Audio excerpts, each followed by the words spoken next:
StanTatkin.com is where you can find him. And we were talking about secure functioning relationships and how really it would be wonderful if all of our interactions were secure functioning and mutually beneficial, correct?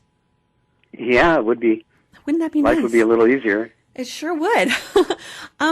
Well, actually, I wanted to talk to you about, because one of the main things about the psychobiological approach is that you're able to make eye contact, you're able to see the person's physiology changing in front of you.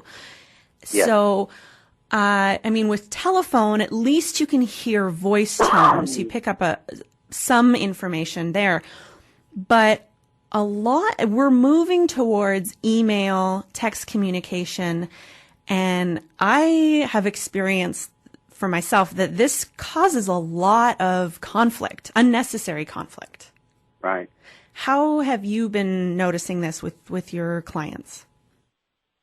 Well, there's a lot of really good things about social media and the way people are communicating. In one sense, people feel like they're tied together more than perhaps before because of all these different ways of connecting with others, even if some of those ways seem to be not as real. But the face-to-face, eye-to-eye contact is really important for what we call interactive regulation. And that is because we're visual animals. Our brain is visually oriented. It used to be a smell brain, but it's a visual brain today. And so at the top of our influence is touch, and then vision, and then sound. So we can get into trouble, you and I, on the phone by misreading each other's intentions because we can't see each other's faces.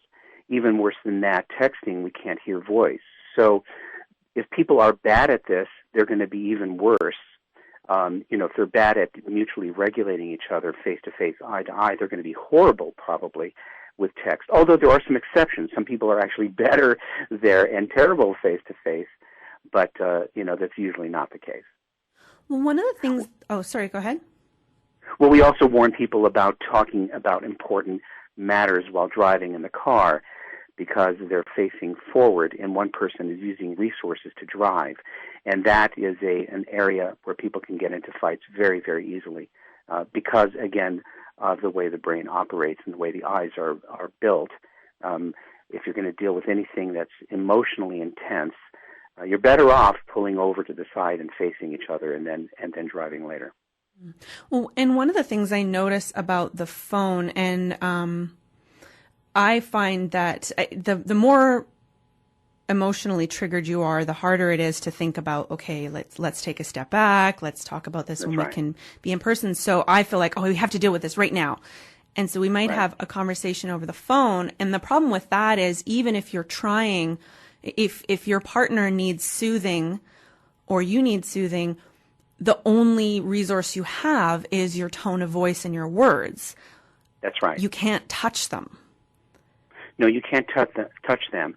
But a skill set for remaining in what Stephen Porges calls social engagement is the ability to modulate one's voice and the sing-songiness. It's called prosody. And so we can regulate each other on the phone as long as we're good at changing our tone and knowing how to be friendly. Because the problem is that when you or I start to feel frightened or scared or threatened, we get into a state of mind where we can no longer think properly, and we operate by memory totally, 100% memory. So there's nothing there to create something new or be novel because we're in a threat state. So the ability to be friendly under those conditions, for me to change you, to say something that is loving or friendly, or to change my voice to a friendly tone, can mean the difference between a huge fight and something that fizzles out, and now we can talk about something. So I have to know how to calm you down so you can think. You have to know how you can calm me down so I can think. Otherwise, we're just going to react from a very automatic place, which is normal. And then we shoot first and ask questions later, and then have to clean it up afterwards. Mm-hmm. Well, I had something happen with a guy I was dating over the weekend, and over instant messaging. Oh. And I should have known better. But once it kind of started, it was the train, there were no brakes. And I was like, I can't do this anymore. I basically broke up with him by instant message because he doesn't like the phone. So I was like, do you want to talk about this in person? Do you want to? And it was just sort of like, that wasn't happening. And so I'm kind of going, blah, blah, blah, blah. And he said, he typed, I'm covering my face so I don't have to see what you say. And I should have seen that as a sign of like what you teach, like, shut up now, you're making it worse.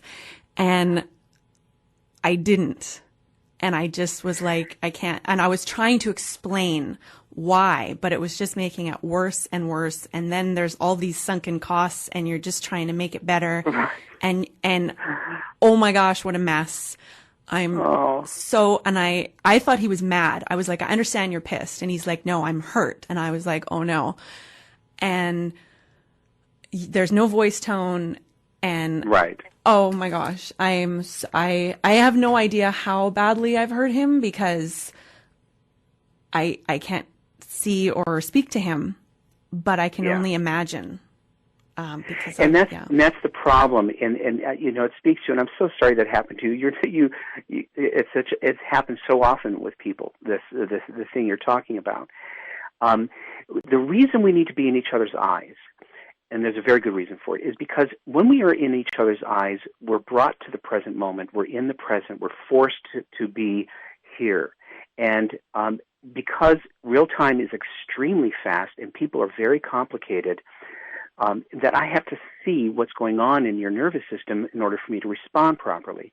Otherwise, if I'm in my head, if I'm not looking at you, then I'm thinking about something or I'm seeing a picture of you in some static way, and now I'm going to make all these mistakes because I have nothing else to go on except my own imagination and my memory. And those are two things that we don't want to happen when people are in distress. Now, if you're feeling great about each other, your imagination, your memory, it comes in handy. But if you're in distress, you're going to start to anticipate wrong things based on your history, and you're going to make moves impulsively that are going to be threatening. And it becomes, like you said, a catastrophe. People need to actually be in each other's eyes, to be in the moment and to see what's in front of them and not what's in their head. And unfortunately, when you do texting or anything like that, you have nothing else but what's in your head. So it's a painful, painful experience to not know how you're affecting somebody or what their face is doing and how to fix it. And it sounds like that's the experience you had. Yeah, and then there's also the way, like, I can't control how they're interpreting what I write because of the lack of voice tone and all of that. So, and then I thought he was angry, so I'm responding. I mean, I wasn't in an attacking mode, but I also am a quick processor. I don't know him well enough to know how quickly he processes, but I'm typing very quickly and I'm getting back like one-line responses because he's not as fast a typer. And I mean, it was, oh my gosh. And I could cry just thinking about it. I'm so sorry. I mean, I'm deeply hurt too, but I just feel so guilty because I can only imagine how hurt he is. And I feel like I should know better, but I did it anyway because I was caught up in the moment. Is there no way you guys can Skype or do something? I imagine you guys are not in the same location, which is why you're texting you. Well, we're in the same general vicinity, but we weren't in the same room, which would have been nice. Now we're not speaking to each other because, so I hope we can fix it just as far as like healing the moment, whether we stay friends or not. It would be nice to just be able to make amends for that. But anyway, so it brings up another question about what do you do when, especially because this person is fairly quite a bit younger than me. And so that it's almost like a totally different generation because younger people are so accustomed to text messaging and Facebook and all of that that how do you kind of get someone on board to do this face-to-face or at least telephone communication if they don't like it? Well, I think that would be a deal breaker. That if somebody can't do that, if somebody's not going to do face-to-face, I would imagine that should rule them out as a potential mate, because that can't work. It just can't. So, in the old days, people wrote letters and it took months to get to the other person. But that slowed communication down to a degree to where people could actually think about what they say. But now it's so easy to write everything so fast. People are sloppy in their communication. The communication goes too fast. It spins out of control, and you really do need to be in person. So I would say if you're going with somebody and they refuse to meet and all they want to do is be on text, that's not going to turn out well, as far as I can imagine. So, these things of texting are supposed to be, supposed to augment a relationship that's already going well, so that you and I text each other's faces or tell each other how much we love each other, or how much, that I had this experience today or that experience. But as a meal or as a way to connect and stay connected, I think it's a very poor way. Again, understanding how our brain operates, it just can't work. We're not built that way. But there are people who are so afraid of being in person. They experience so much interpersonal stress that for them, the only way actually to reach out and to connect with others is through this medium. And that's fine. But I don't know that you have to marry those people. Yeah, I dated a guy once who would not speak very much when we were in person, and he was super nervous and anxious. Like, I could just tell. But then he would give me a card with this beautiful, beautiful words of how much I meant to him and all of that. And it was just so weird because it was nice to read, but it would feel so much more impactful to have eye contact and hear those words. There are people who communicate in different ways. Some people are really good at speech, like you're a talker, right? This is who you are. You're verbal.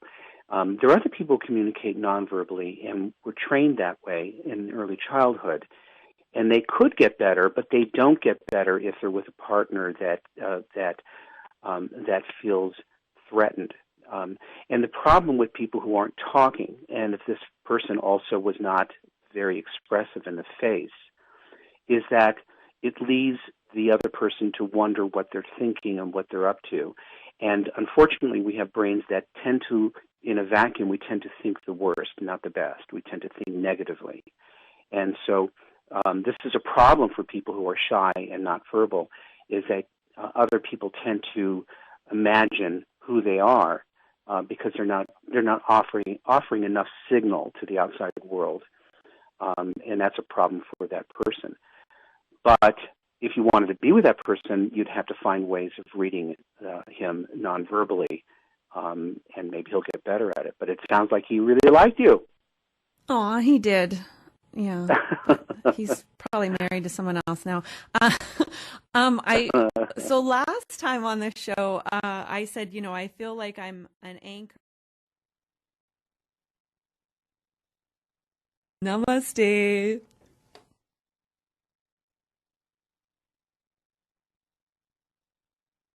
Namaste.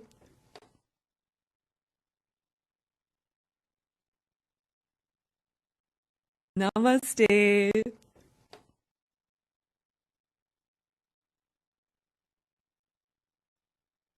Namaste.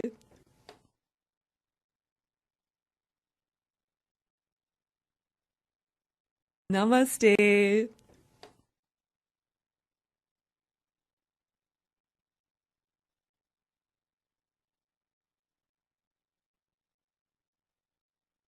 Namaste.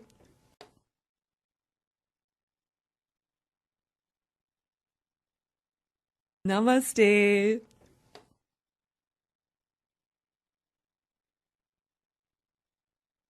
Namaste.